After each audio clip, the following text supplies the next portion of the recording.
ನಮಸ್ಕಾರ. ಎಂದಾದ್ರೂ ಯೋಚಿಸಿದೀರಾ, ನಮ್ಮ ಕಣ್ಣಿಗೆ ಕಾಣೋ ಈ ಪ್ರಪಂಚ, ನಾವು ಅನುಭವಿಸೋ ಈ ವಾಸ್ತವ, ಇದೇನಾ ಎಲ್ಲ? ಅಥವಾ ಇದಕ್ಕೂ ಮೀರಿತ್ತೇನಾದ್ರೂ ಇದ್ಯಾ? ಇದು ಬಹುಶಃ ಮನುಷ್ಯ ಕೇಳ್ಕೊಳ್ತಾ ಇರೋ ಅತ್ಯಂತ ಹಳೆಯ ಸುದೀರ್ಘವಾದ ಪ್ರಶ್ನೆ. ಬನ್ನಿ, ಇವತ್ತು ಈ ದೊಡ್ಡ ಹುಡುಕಾಟದಲ್ಲಿ ನಾವು ಮಹಾನಾರಾಯಣ ಉಪನಿಷತ್ತಿನೊಳಗೆ ಇಳಿದು ಸಾವಿರಾರು ವರ್ಷಗಳ ಹಿಂದಿನ ಜ್ಞಾನದ ಬೆಳಕಲ್ಲಿ ವಾಸ್ತವವನ್ನ ಬೇರೆದೇ ದೃಷ್ಟಿಯಿಂದ ನೋಡೋಣ. ಸರಿ, ಶುರು ಮಾಡೋಣ ಅಲ್ವಾ? ಮೊದಲನೇದಾಗಿ ಈ ಉಪನಿಷತ್ ಅಂದ್ರೆ ಏನು? ಅಂದ್ರೆ ಇವು ಕೇವಲ ಪುಸ್ತಕಗಳಲ್ಲ, ಬದಲಿಗೆ ಪ್ರಾಚೀನ ಕಾಲದಲ್ಲಿ ಗುರುಶಿಷ್ಯರ ನಡುವೆ ನಡೆದ ಸಂವಾದಗಳ ಮೂಲಕ ಹುಟ್ಟಿಕೊಂಡ ಜ್ಞಾನದ ಸಾರ. ಈ ಬ್ರಹ್ಮಾಂಡದ ಸ್ವರೂಪ, ನಮ್ಮ ಜೀವನದ ಅರ್ಥದಂತಹ ದೊಡ್ಡ ದೊಡ್ಡ ಪ್ರಶ್ನೆಗಳಿಗೆ ಉತ್ತರ ಹುಡುಕೋಕೆ ಪ್ರಯತ್ನಿಸುವ ಕಾಲಾತೀತವಾದ ತಾತ್ವಿಕ ಮಾರ್ಗದರ್ಶಿಗಳಿವು.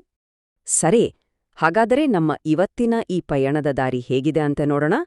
ನಾವು ಮೊದಲು ಆ ಒಂದು ಮೂಲಭೂತ ಪ್ರಶ್ನೆಯಿಂದ ಶುರು ಮಾಡಿ, ಆಮೇಲೆ ಮಿತಿಯಿಲ್ಲದ ಅಸ್ತಿತ್ವ ಅನ್ನೋ ಕಾನ್ಸೆಪ್ಟ್ ಬಗ್ಗೆ ತಿಳ್ಕೊಂಡು ಅದನ್ನ ಹೇಗೆ ಗ್ರಹಿಸೋದು ಅಂತ ನೋಡಿ, ಕೊನೆಗೆ ಈ ಜ್ಞಾನದ ಅಂತಿಮ ಗುರಿ ಏನು ಅಂತ ಅರ್ಥ ಮಾಡ್ಕೊಳ್ಳೋ ಪ್ರಯತ್ನ ಮಾಡೋಣ.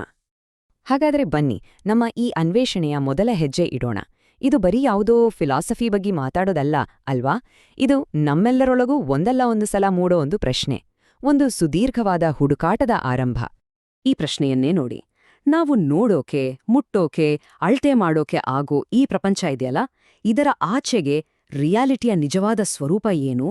ಈ ಕ್ಷಣಿಕ ಸೃಷ್ಟಿಯ ಹಿಂದೆ ಇರೋ ಅಶಾಶ್ವತವಾದ, ದೀರ್ಘಕಾಲಿಕವಾದ ಆಧಾರ ಯಾವುದು? ಉಪನಿಷತ್ತುಗಳ ಹುಡುಕಾಟ ಶುರುವಾಗೋದೇ ಈ ಒಂದು ಮೂಲಭೂತ ಪ್ರಶ್ನೆಯಿಂದ.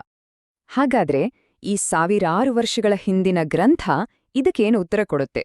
ಕೇಳಿದ್ರೆ ಆಶ್ಚರ್ಯ ಆಗತ್ತೆ. ಅದು ನಮ್ಮನ್ನ ಒಂದು ಅದ್ಭುತವಾದ ಕಾನ್ಸೆಪ್ಟ್ ಕಡೆಗೆ ಕರ್ಕೊಂಡು ಹೋಗುತ್ತೆ. ಅದೇ ಪರಮಾತ್ಮ. ಪರಮಾತ್ಮ ಅಂದ್ರೆ ಸಿಂಪಲ್ ಆಗಿ ಹೇಳೋದಾದ್ರೆ ಸುಪ್ರೀಂ ಕಾನ್ಷಿಯಸ್ನೆಸ್ ಅಥವಾ ಅಲ್ಟಿಮೇಟ್ ರಿಯಾಲಿಟಿ ಅನ್ನಬಹುದು. ಇದಕ್ಕೆ ಸಮಯ, ಜಾಗ, ಗಡಿಗಳು ಯಾವುದೂ ಇಲ್ಲ. ಇದು ಶಾಶ್ವತ. ನಾವು ನೋಡೋ ಪ್ರತಿಯೊಂದರ ಹಿಂದಿರುವ ಒಂದು ಶಕ್ತಿ. ಒಂದು ವಿಷಯ ನೆನ್ಪಿಡ್ಬೇಕು, ಇದು ಒಬ್ಬ ವ್ಯಕ್ತಿಯಲ್ಲ, ವಸ್ತುವಲ್ಲ, ಅಥವಾ ಒಂದು ಜಾಗನೂ ಅಲ್ಲ. ಇದು ಎಲ್ಲವನ್ನೂ ಒಳಗೊಂಡಿರೋ ಒಂದು ಚೈತನ್ಯ. ಈ ಒಂದು ಸಣ್ಣ ವಾಕ್ಯ ನೋಡಿ, ಮಿತಿಯಿಲ್ಲದೆ ವಿಸ್ತರಿಸುವ. ಈ ಎರಡೇ ಪದಗಳಲ್ಲಿ ಎಷ್ಟು ಆಳವಾದ ಅರ್ಥ ಇದೆ ಅಲ್ವಾ? ಅಂದ್ರೆ ಅದಕ್ಕೆ ಕೊನೇ ಇಲ್ಲ, ಅದು ಅನಂತ. ಈ ಒಂದು ಯೋಚನೆ ಸಾಕು ನಮ್ಮ ದೈನಂದಿನ ಚಿಕ್ಕಪುಟ್ಟ ಯೋಚನೆಗಳಿಂದ ಹೊರಗೆ ಬಂದು ಒಂದು ದೊಡ್ಡ ದೀರ್ಘಕಾಲಿಕ ಪರ್ಸ್ಪೆಕ್ಟಿವ್ ಬಗ್ಗೆ ಯೋಚಿಸೋಕೆ. ನೋಡಿ, ಇಲ್ಲಿ ಕಾಣ್ತಾ ಇರೋದು ಆ ಮೂಲ ಗ್ರಂಥದ ಒಂದು ಪುಟ.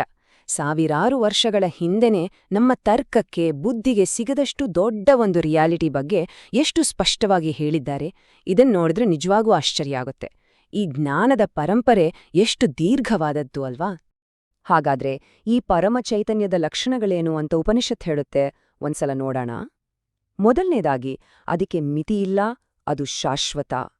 ಎರಡನೇದು, ನಮ್ಮ ಯೋಚನೆಗಳಿಗೆ ಅದು ಸಿಗಲ್ಲ, ಅದಕ್ಕೊಂದು ನಿರ್ದಿಷ್ಟ ಆಕಾರ ಇಲ್ಲ, ಅಂದ್ರೆ ಅದು ನಿರಾಕಾರ. ಇನ್ನು ಮುಖ್ಯವಾಗಿ, ಅದಕ್ಕೆ ಗಂಡು ಹೆಣ್ಣು ಅನ್ನೋ ಭೇದ ಇಲ್ಲ. ಸರಿ, ಇಲ್ಲಿಯವರೆಗೂ ಚೆನ್ನಾಗಿತ್ತು. ಆದ್ರೆ ಈಗೊಂದು ದೊಡ್ಡ ಪ್ರಶ್ನೆ ಬರುತ್ತೆ. ಕಣ್ಣಿಗೆ ಕಾಣದ, ಯೋಚನೆಗೆ ಸಿಗದ ಈ ಸತ್ಯವನ್ನ ಅರಿಯೋದು ಹೇಗೆ? ಇಲ್ಲಿಂದ ಒಂದು ದೊಡ್ಡ ಟ್ವಿಸ್ಟ್ ಶುರುವಾಗುತ್ತೆ. ಇದನ್ನ ಅರ್ಥ ಮಾಡ್ಕೊಳ್ಳೋಕೆ ನಮ್ಮ ಹಳೆ ದಾರಿಗಳು ಸಾಕಾಗಲ್ಲ. ನಾವು ಹೊಸದೊಂದು ದಾರಿಯನ್ನ ಹುಡುಕಬೇಕು. ಈ ವಾಕ್ಯವನ್ನ ಕೇಳಿ, ಎಷ್ಟು ನೇರ, ಎಷ್ಟು ಖಡಕಾಗಿದೆ ನೋಡಿ. ಅವನ ರೂಪವನ್ನು ನೋಡಲಾಗದು, ಯಾರೂ ಅವನನ್ನು ಕಣ್ಣಿನಿಂದ ನೋಡುವುದಿಲ್ಲ. ಕ್ಲಿಯರ್ ಆಗಿ ಹೇಳ್ಬಿಟ್ಟಿಲ್ಲರೆ, ಈ ಅಂತಿಮ ಸತ್ಯವನ್ನ ನಮ್ಮ ಕಣ್ಣುಗಳಿಂದ ನೋಡಕ್ಕಾಗೋದೇ ಇಲ್ಲ ಅಂತ. ಹಾಗಾದ್ರೆ ಇನ್ನೇನು ದಾರಿ? ಈ ಪ್ರಶ್ನೆಗೆ ಉತ್ತರ ಇಲ್ಲಿದೆ ನೋಡಿ. ನಮ್ಗೆ ಗೊತ್ತಿರೋ ದಾರಿಗಳು ಎರಡು. ಒಂದು ಕಣ್ಣಿನಿಂದ ನೋಡುದು. ಇದು ರೂಪ, ಬಣ್ಣ, ಮಿತಿಗಳನ್ನ ನೋಡುತ್ತೆ, ಅಂದ್ರೆ ಹೊರಗಿನ ಪ್ರಪಂಚವನ್ನ. ಇನ್ನೊಂದು ದಾರಿ ಇದೆ, ಅದು ಮನಸ್ಸು ಮತ್ತು ಹೃದಯದಿಂದ ಅರಿಯೋದು. ಇದು ಆಕಾರ ಇಲ್ಲದ, ನಮ್ಮ ಇಂದ್ರಿಯಗಳಿಗೆ ಮೀರಿದ ಸತ್ಯವನ್ನ ಗ್ರಹಿಸುತ್ತೆ. ಇದಕ್ಕೆ ಬೇಕಾಗಿರೋದು ಹೊರಗಿನ ಬೆಳಕಲ್ಲ, ನಮ್ಮೊಳಗಿನ ಶಿಸ್ತು ಮತ್ತು ಧ್ಯಾನ. ಇಲ್ಲಿ ಇನ್ನೊಂದು ಇಂಟ್ರೆಸ್ಟಿಂಗ್ ವಿಷಯ ಇದೆ. ನಾವು ನೋಡೋ ಈ ಪ್ರಪಂಚ, ಅಂದ್ರೆ ಪರ್ವತ, ನದಿ, ಆಕಾಶ, ಇದೆಲ್ಲ ಆ ಅಂತಿಮ ಸತ್ಯ ಅಲ್ಲವಂತೆ. ಬದಲಿಗೆ ಆ ಕಾಣದ ಶಾಶ್ವತ ಸತ್ಯದ ಕಡೆಗೆ ದಾರಿ ತೋರ್ಸೋ ಒಂದೊಂದು ಸಿಂಬಲ್ ಅಥವಾ ಪ್ರತಿಬಿಂಬ ಅಷ್ಟೇ, ಚಂದ್ರನ್ ಕಡೆ ಬೆರಳು ತೋರಿಸಿದ ಹಾಗೆ. ಸರಿ, ಈಗ ನಾವು ಈ ಇಡೀ ಪಯಣದ ಕ್ಲೈಮ್ಯಾಕ್ಸ್ಗೆ ಬಂದಿದ್ದೇವೆ.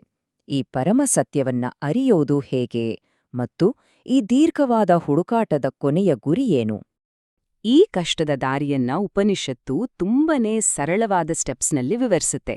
ಮೊದಲನೇ ಹಂತ, ಯಾವುದೇ ಡಿಸ್ಟ್ರಾಕ್ಷನ್ ಇಲ್ಲದೆ ಒಂದೇ ಮನಸ್ಸಿನಿಂದ ಧ್ಯಾನ ಮಾಡೋದು. 2ನೇ ಹಂತ, ಮನಸ್ಸನ್ನ ನಮ್ಮ ಹೃದಯದಲ್ಲಿ ಸ್ಥಿರಗೊಳಿಸೋದು. 3ನೇ ಹಂತ, ಆ ಸ್ಥಿತಿಯಲ್ಲಿ ಆ ಸತ್ಯವನ್ನ ಅರಿಯೋದು. 4ನೇ ಹಂತ, ಆ ಅರಿವಿನಿಂದ ಬರೋ ಫಲ ಅಮರತ್ವ. ಹಾಗಾದ್ರೆ ಈ ಜ್ಞಾನದಿಂದ ಸಿಗೋ ಬಹುಮಾನ ಏನು? ಈ ಒಂದು ವಾಕ್ಯದಲ್ಲೇ ಉತ್ತರವಿದೆ. ಅವನನ್ನು ತಿರಿದವರು ಅಮರರಾಗುತ್ತಾರೆ. ನೋಡಿ, ಇಲ್ಲಿ ಅಮರತ್ವ ಅಂದ್ರೆ ದೇಹಕ್ಕೆ ಸಾವು ಬರೋದಿಲ್ಲ ಅಂತಲ್ಲ.